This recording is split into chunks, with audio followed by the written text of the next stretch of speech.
Hi, Brian. Hey, what's up? What's going on, man? Yeah, how you doing? Really good. How you doing? Yeah, good. Good, thank you. Thank you very much for asking to speak to me.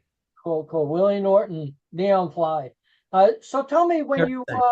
first joined the band in 2010 and they had you play Bloodstock, which is a huge festival. Uh, Yeah. what was your feelings like when you first stepped on that stage and saw all them people? Well, I was a pretty seasoned singer at that point, and it wasn't my first rodeo, Mhm. um, but it was the first time I committed to a band that I was actually interested in, an original band, Right. um, and they asked me to join out of the blue, and I listened to the stuff and I loved what they were doing. So anyway, I enjoyed it, what I heard, but yeah, it was a baptism of fire. So we were playing at the new Blood stage, which is the new band stage, and we attracted a pretty much a full crowd. So, what was my feelings when I walked in there? My feelings were, feelings were. I hope I can remember the words because I've only had less than 2 weeks to remember them. Right. I hope I hope I can remember. The set list and the tunes aren't a problem. It's always the words are always a problem. But yeah, I was excited. I wasn't really, I didn't get stage fright. Now it's different. Now we do some really big shows now, thank God. And it's a bit different now. Like if you're walking up on stage, you know, like only for Alice Cooper, Uh, that that that tends to concentrate your mind a bit. I've got my arms closed. It's quite defensive, right? When you're walking up on stage and you're about to support Alice Cooper, it tends to focus your mind. But Bloodstock, not so much. I was just very much in the moment. It was a great gig actually, although I looked very different. cool. Yeah, yeah. So when you play a show that the other band you didn't idolize when you were younger, but like you looked up to a Yeah, band and you're actually playing with with them on the same stage. Uh, yeah. what goes through your mind at that time? Uh, it goes through your mind is you think it was all worthwhile, Right. all of the struggle, all of the getting vans and going, from Ontario to, to Montreal, and we're going 700 kilometers or whatever it is, or, because you finally feel like you've achieved something. It doesn't Right. necessarily mean, obviously, they're top of the bill, you're not, but yeah, and also it's really exciting. I mean, it's just, like I say, we've opened for bands that, as you said, that I bought the CDs when they came out, Right. or records even, Yeah. and then you suddenly meet them, and we've been very lucky. You meet your heroes, and often they're really nice people. In fact, they're always very nice people actually. But so we've met. I met just bumped into some incredible people that you just go, oh my god. I remember when that came out in 1992 or whatever. And Yeah. now we're talking. Now I can see because the other beautiful thing is if you're on a festival, you get access. I can sort of stand at the side of the stage, and I wish Right. everybody, the audience, had the benefit to do that sometimes because it gives you a different perspective. So I feel very privileged, actually. Cool. That's the short answer. Yeah. Privileged. Yeah. So what's your feeling about like actually vinyl coming back and people holding like a vinyl album and compared to a CD? Mhm.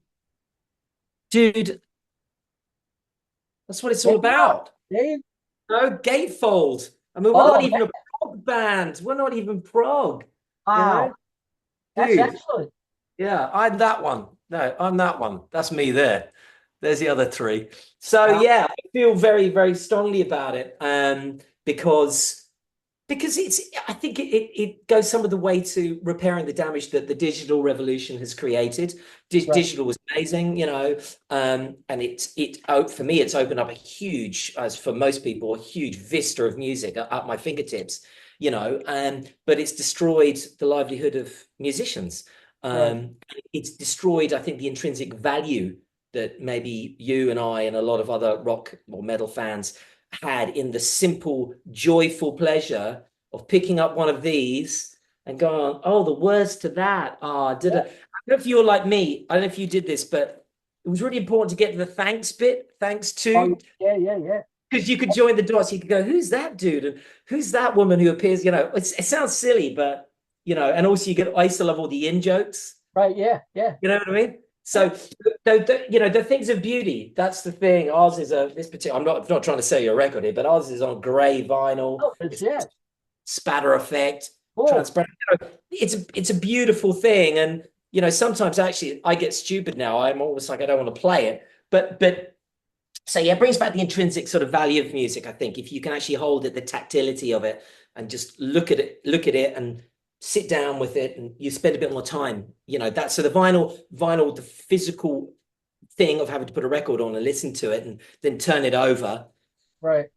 You can't skip. You can't go, oh, this is boring. Next. You've got to listen to it. And then if you want to listen to it, you've got to lift it up, and you've got to do it all over again. You can just press a button. So I think it's really healthy. What I like about it is that I actually could see the lyrics instead of using a magnifying glass on a CD, right? Trying to read the lyrics. And for me, I have to listen to the lyrics and read along as the song goes on. This way, it's more in depth for me to learn about each track. Yeah, yeah, it is. I agree. Although some vinyl back in the day, the lyrics would be very, very small. I remember some Motley Crue records, or I tell you what was the worst. Actually, no, if you got them on Oh, cassette, forget it, forget it. That was yeah. the worst. Oh, It was literally like, and we were younger then, right? So even yeah, then it was yeah, so yeah, I agree. I agree. Although I do have a sort of a nostalgia for the cassette. right, Everyone's gonna, I liked a cassette, you could, right, because yeah, a CD was always like, oh, you got to be careful, don't scratch it. Whereas a cassette, even if you broke it, you could sellotape it. Do you remember? You yeah, could sort yeah, of put it, yeah. you Yep. might miss a guitar solo, but you could still, you know, Not many bands are putting out cassettes, but some are, you know? some are. Yeah, Yes. well, I've often said it to the boys. I've said, "What do you reckon? A tape run?" And you never know. That could be something we Yeah. do. It's very Wow. difficult to get. I don't know what it's like in the States, but with vinyl in Europe, there's a huge backlog just to get your record out, because Right. Yeah. there's so many. There's only very few printing vinyl presses now. So in Eastern Europe, there's one very famous one. They're a great company, but they can only do so many orders. They're like 24/7. Right. Yeah. So it's a victim of its own success. The best place to go is direct to the band now too to get the material. Because around here there's like no record stores. Sure, sure. Well, it's the same here. Yeah. And it's strange. The record stores that we do have, they almost package the records as if they're sort of like nostalgia, Right. almost Yeah. like Christmas time, something you put in a Christmas stocking. Yeah. Yeah. Yeah. Yeah. Like it's not, whereas it was essential. You'd go in and Yeah. Yeah. I've, Yeah. I've got down here, I've got one of the best vintage record stores in my locality. And I'm in North London, and this guy runs a store, and it is one of the best. I'm not just saying it; it's an incredible store, and I just go in, and luckily, there's not too many metalheads around here, Right, so the yeah. metal section's always got a lot of, it'll be Wow. like Saxon, or somebody will have gone, I don't need those old Iron Maiden records, and I'd be like, I do, you know. So I still get a buzz out of that, So what do that's you prefer? What do you prefer? CD, download, record?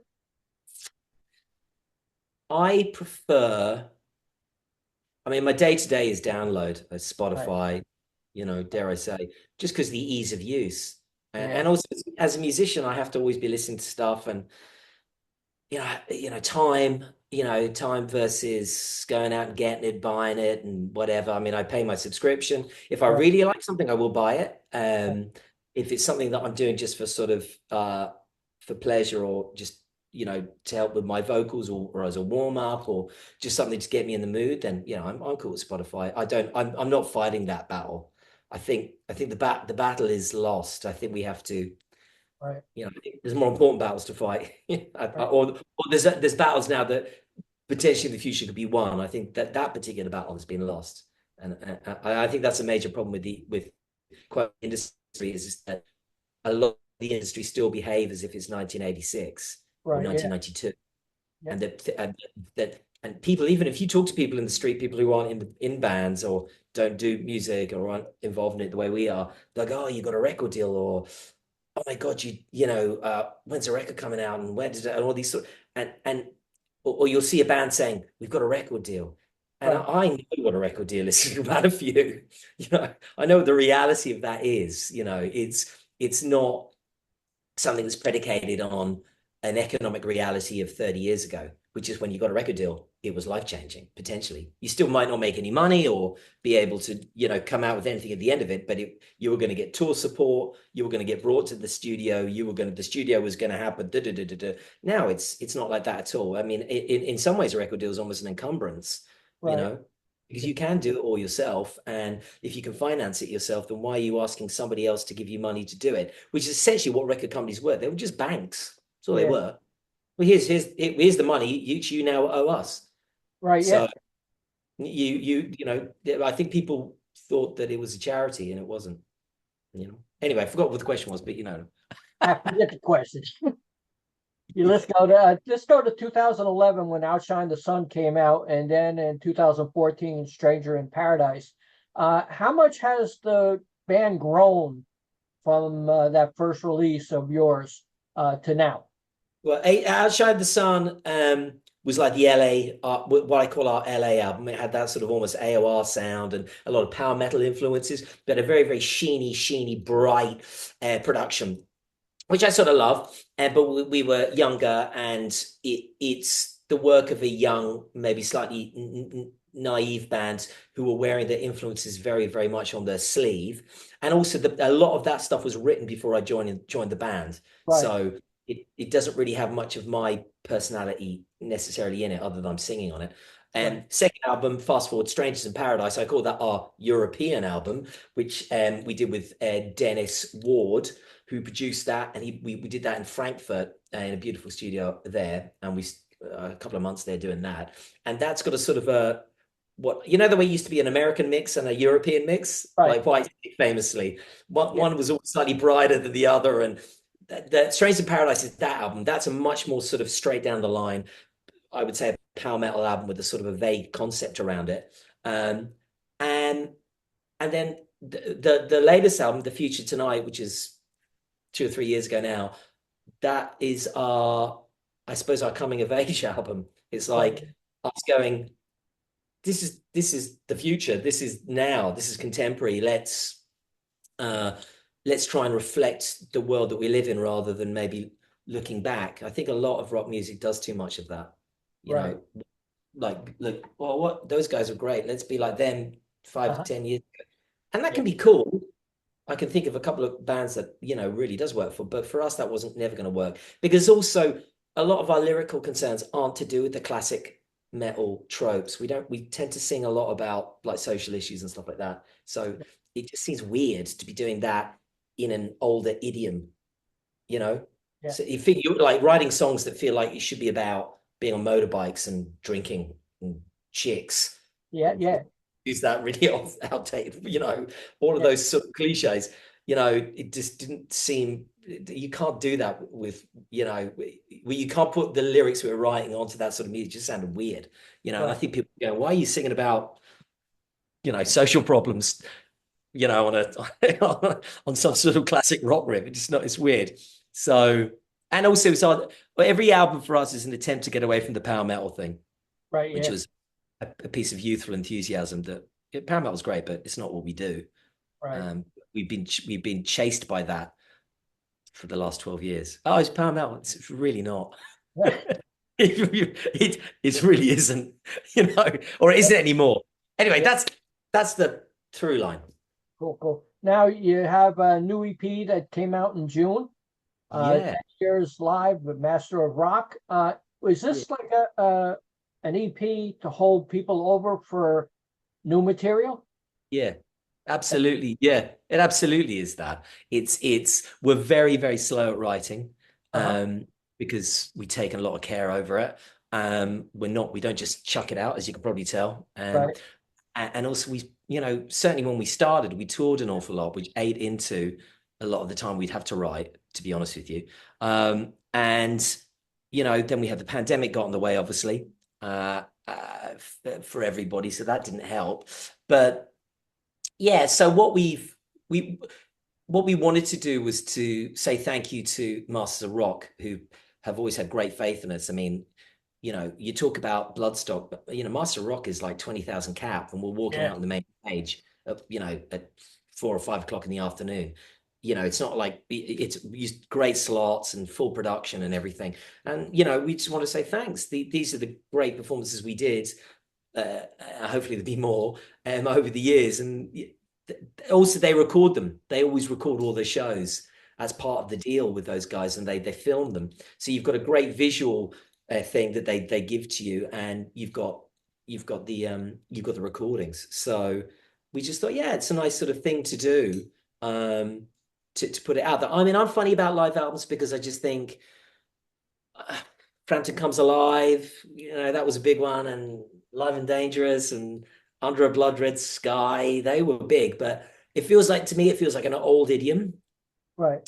And I think that,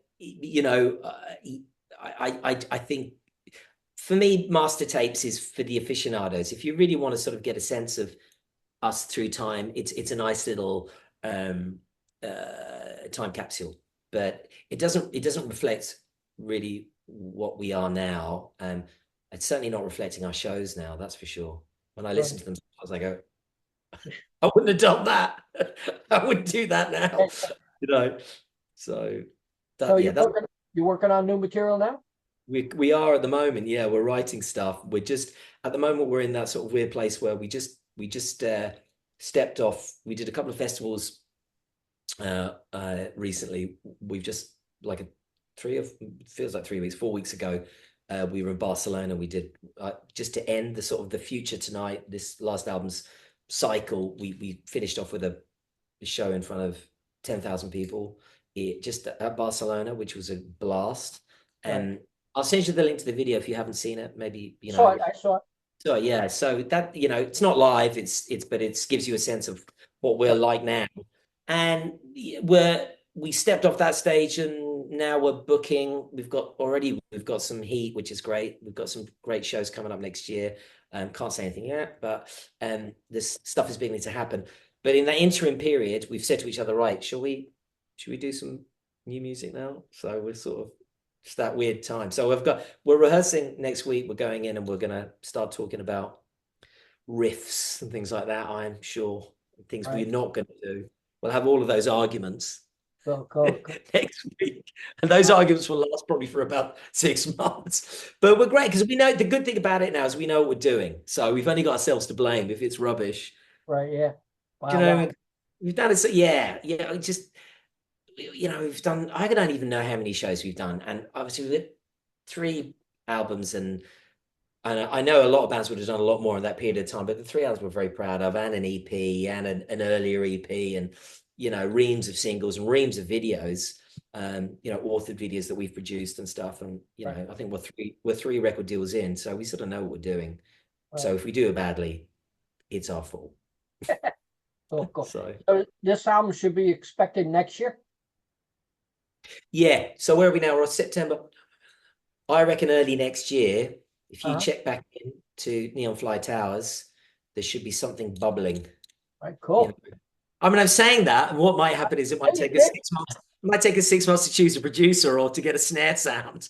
We're going to have this conversation in 5 years. But now the aim is we really, really, really want to get some new stuff out there because it's what you're supposed to do and it's fun. I love recording. I know you probably don't think I do because it takes us so long to do, but I really enjoy it. It's great fun going in and going to the studio. It's the best, So what's your feeling about the videos? You enjoy doing them or not really?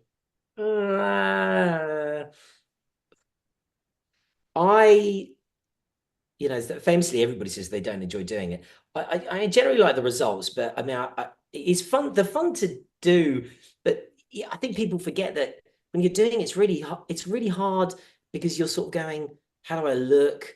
Have I got a booger up my nose? Did I brush my teeth?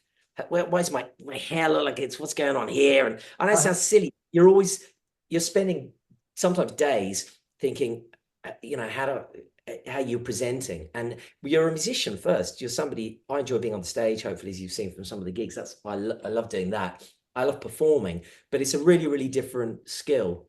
Right, It's a really different skill, and particularly the sort of videos that we do where we sort of semi-act sometimes. right. You know, or, Yeah, that's yeah, a different. I mean, I do a bit of acting. I do a little bit of acting, but it's still very foreign to me. I can't. I need to be me, and I can be 100% Willy, right. but Yeah, to be 100% someone else it's difficult. I have a huge respect for anybody who can act properly. So the short answer is I don't dislike doing them. They're a necessary evil. I wish I found them easier to do. I wish I found them less stressful to do. They are stressful. I run around sweating, my uh, face is red underneath all the makeup, and oh god. So they're stressful. cool, cool. How'd you learn that you had a voice for singing in school, or how young? Yeah, when I was young, a lot younger, just singing along to records, and yeah, I didn't have any training or anything like that. I just taught myself how to sing, like to Deep Purple and stuff like that, and wished that I could sing as well as Deep Purple and Van Halen. Yeah, And Eddie Roth, okay, he's not Pavarotti, but he's brilliant. And right. Yeah. Sam, he's not a technical singer, but he's a brilliant singer. Then I graduated to Sammy Hagar, who's an incredible singer. Yeah. So when they swapped up, it was like, oh shit, this is gone. Oh, okay. This has gone up several octaves. So, and also I'm a big follower of prog bands like, Rush and stuff like that and stuff. So I sort of trained my voice up singing along to those sorts of bands, like Yes and all that sort of stuff, you know. So that sort of helped me. And then, yeah, just at school, I sort of heard these guys were playing, and I sort of walked into the rehearsal room one day and was mates with them. And then they said, "Oh," I just started singing along, and then, "Oh, you can sing, you can sing." And Right. the Yeah. next thing I was the bassist and the singer. I played bass. So I was like, it was to sort of Rush or the Police, Yeah. And then gradually that went away, and it's just, I realized that it's one or the other really these days. So yeah, I've self-taught, Cool. Cool. still What was learning. cool? What were some of the early bands that you listened to? I listen to a lot of U2. Uh, I listen to a lot of Genesis. I listen to a lot of Marillion, a lot of Yes, and the better end of what used to be called hair metal. And by the better end, I mean like Whitesnake, as opposed to, I'm not going to say uh-huh. other the other end that weren't my thing. So I like that sort of classic rock thing even then, the bands that were even doing the hair thing, but they were still, that like Whitesnake 87, forget about it, I mean, it's just incredible. It still is, those sorts of those bands. Yeah, just big sort of, and also a lot of punk stuff like Killing Joke. So like a lot of that was sort of post-punk, it's not punk stuff, post-punk stuff. The Cure, Uh-huh. just because, man, that's just those vibes and that atmosphere. A lot of that, and Peter Gabriel, big Peter Gabriel, even to this day. Saw him a year ago. Right. Palomar got me front row seats. Wow. Front Wow. row in the Yeah. center, like hello, Peter. So Well, the thing is, I beat you with the front row because I'm a photographer. I'm in the photo pit. I'm ahead of you. get out of this. Yeah. You win. Yeah. I work for a British magazine All right. called We Metal Forces Magazine. oh, yeah, yeah, Okay. yeah, Bernard Doe was the editor. We put out tons of issues, yeah. and he would always give me a photo pass, so I'm in front of first row. I hate you so much right now. So you know what it's like. Well, you know it's like a lot more than I do. But yeah, so yeah, that was the sort of stuff I dig and dug nowadays, and obviously Maiden and all the obvious stuff. I mean, I loved all of that. Maiden Right. up until Seventh Son. After that, I lost interest. Now Yeah. I'm interested again, but I'm still not interested in the later stuff. Yeah. Yeah. Weirdly, you Me just neither. cut off. It's weird. I mean, I'm going to go and see them next year. I saw them a couple of years ago. They're great. They're brilliant. I love, they are the thing. But yeah, I loved all that sort of new wave stuff, new wave British heavy metal, bit of Priest. I've come to latterly. I never liked Priest, and Uh-huh. now I go, oh yeah, I see what the fuss is about now. Priest just passed me by. I went, I don't get this. Right. But Yeah. now I go, every Priest album has just got two or three absolute bangers on Yeah. it, and Halford, and all the guys are it's He got incredible. some voice. Yeah, Man, that's it's, yeah. well, we Masters of Rock, not last year, the year before, we were on the same bill, different ends. Uh-huh. Judas Priest were at that end, Uh-huh. and Neonfly at And you, that end. It was the same day, but different. I'm pretty sure it was the same day. Yeah. So I saw them, and it was great. I'd never seen them live. Actually, it was great to see. They were really, really very good. Still. And I used to Richie Faulkner. He's London, so I don't know Richie. I'm not going to drop that, but I've met Richie in the scene here a couple of times. He's apart from the fact that he's a really, really obviously superb guitarist, he's a very, very nice man, uh, which is nice. So it's always nice to, you know, it's nice when they're nice.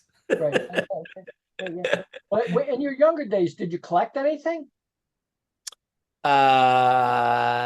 Did I collect any? Well, yeah, I collected music. I mean, Yeah. cassettes, CDs, records, books. These are the only ones I'm allowed in the house. The rest are out in the shed or the Yeah. library. So that, yeah, those are the two things. But no, that's an interesting question. Why? Why? What did you collect? Everything. Oh, you're one of those. I'm like a pat rack, but the thing is, I'm making use of it now. I'm a big guitar pick collector. Oh. Okay, I got Mm, over 8,000 guitar picks. wow. I Right, think all you might different need could be an early, intervention, dude. yeah, early stuff from the Ramones. I got Ramone guitar picks all the way to now, and I still get them. That you can grab them from the photo pic, aren't you? You can grab them. You I can got go, one right here. I'll just show you a hey, book real quick. yeah, man. Right here. This was one of the books. I got about 10. Let me just move this. They all pics or plectrums, as I suppose we're supposed to call them. This is just one book, Dude, that's outrageous. Wow. right? And have This you written on every single one whose it is and all that sort of stuff? Have I you? got everything done alphabetically. I'm a freak. Wow. Have you got Neonfly? You I can't have. No, I We've got, don't have that. I don't dude. have. Uh, Send me a message and I'll send you some bits and bobs in the post, man. Cool, Send me. cool. You What I need. We need to be in that. Yes, you do. I mean, my most valuable pick is Stevie Ray Vaughan.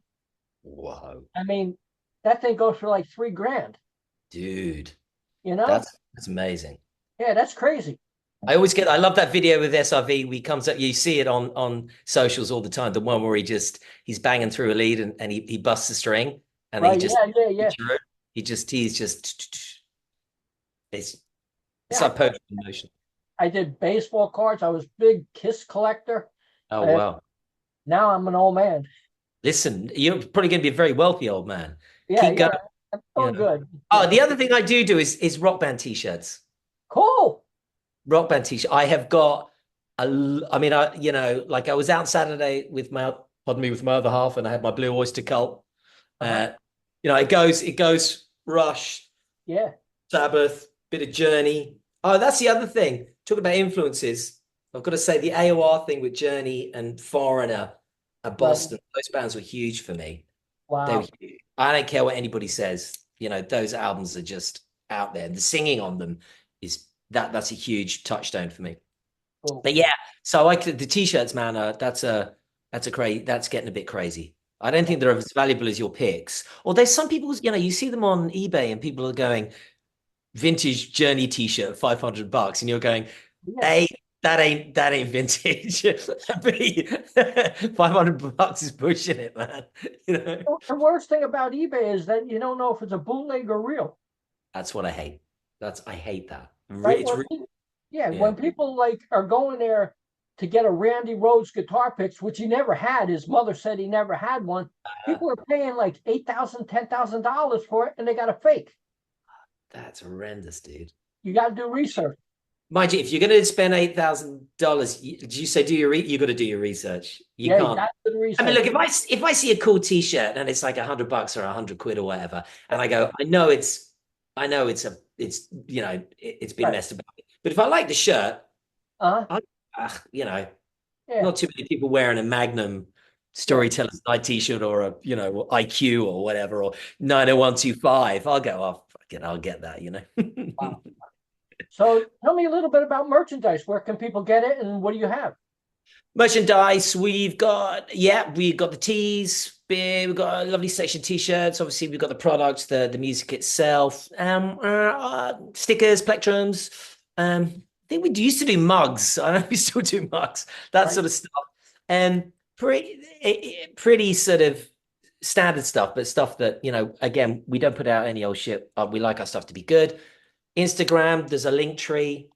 Facebook, there's a link tree. It's all on there. There's an online shop. Neonfly, it's easily found on the socials, and it's all there. So if people want to get stuff, it's there to be had. And if you come to the gigs, we always do the sign up on stuff. We sign everything, but also drum heads and all that sort of stuff. We'll always pass that along, to people, if they feel it's important. So So what's the rest of the year look like for you guys? yeah, rest of the year for us looks like booking shows, which is going well, and writing songs, which is about to start. So Right. good, yeah, good. And there's some really good stuff coming up next year. So, I'm not trying to do that to myself, but I think the band are really killing it live at the moment, more so than we've ever done. I'm really proud of what the guys are doing live. It's really coming across. So I feel like we're connecting. So I don't know if you see us out there and you want to come and see an entertaining heavy metal show, then come along. I think when Shona sent me the press release and stuff, I watched the video. I said that, wow, that's some production you had. It did look amazing to me. Yeah, thank you. Yeah. Well, it looked amazing to me as well. And I was there. Yeah, Yeah. It was great show. But look, it's big music and it's nice to do on a big stage in front of a lot of people. And when all the stars align and everybody connects, it's right. great. We're not a confrontational band. We're not a band who are trying to make people feel bad. We're a band who want people to walk away feeling 150% entertained and happy and feel good about themselves. And I'm not like being a hippie about it, but if you can make that connection with an audience, Right. it's the best thing. It's great, and it's not a put on. It's really important to us, and I get immense pleasure out of it if I see people. And it's really hard as well, because if you see some people who aren't enjoying it, Yeah, yeah. you know, you begin to concentrate on those people and try and Right. win them around. So it's a challenge, but we generally touch wood, we tend to win.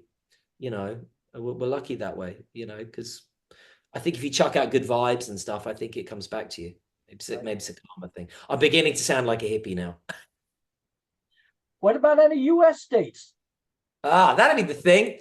Well, we've never been. We tour in Mexico a lot, which is Wow. your dear neighbor, Yeah.